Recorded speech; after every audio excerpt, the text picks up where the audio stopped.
Israel dikabarkan mulai melaksanakan rencananya untuk mendeportasi warga Palestina dari jalur Gaza ke luar negeri.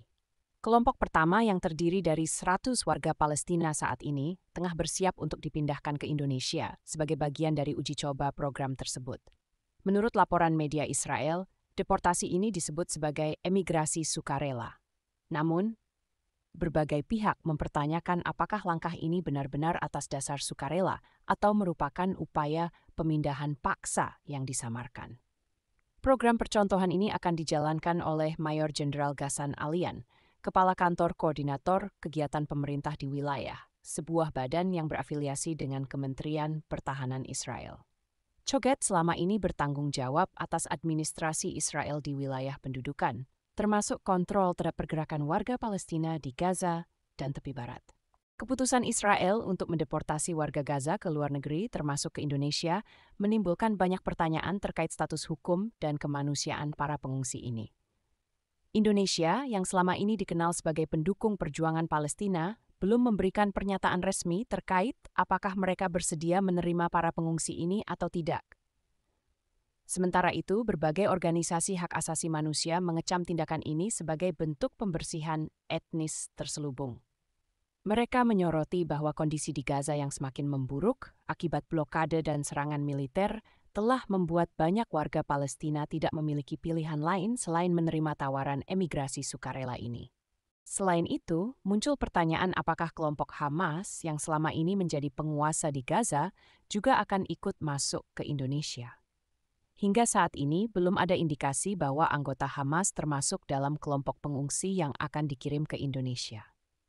Pemerintah Indonesia kemungkinan akan menerapkan prosedur ketat dalam menerima para pengungsi untuk memastikan tidak ada unsur militan yang masuk ke wilayahnya. Hamas sendiri merupakan kelompok yang memiliki pengaruh besar di Gaza dan dikenal sebagai organisasi yang berperan dalam perlawanan terhadap Israel. Namun, di beberapa negara, Hamas dianggap sebagai organisasi teroris, sementara negara lain melihatnya sebagai kelompok perjuangan.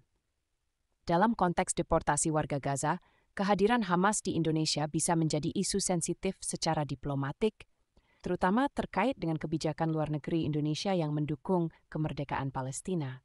Tetapi tetap, sementara negara lain melihatnya sebagai kelompok perjuangan.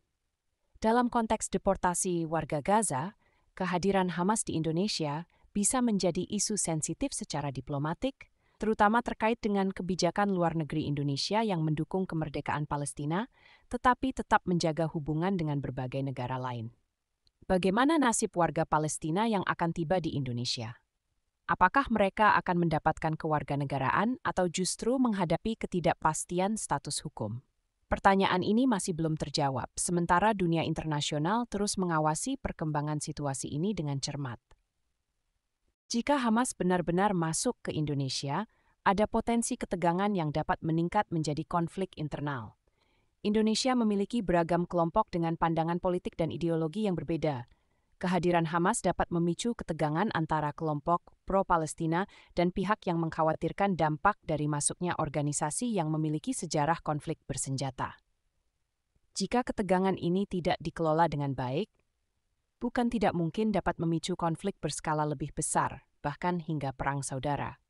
Indonesia adalah negara dengan keberagaman agama, budaya, dan sistem hukum yang berbasis pada Pancasila serta UUD 1945.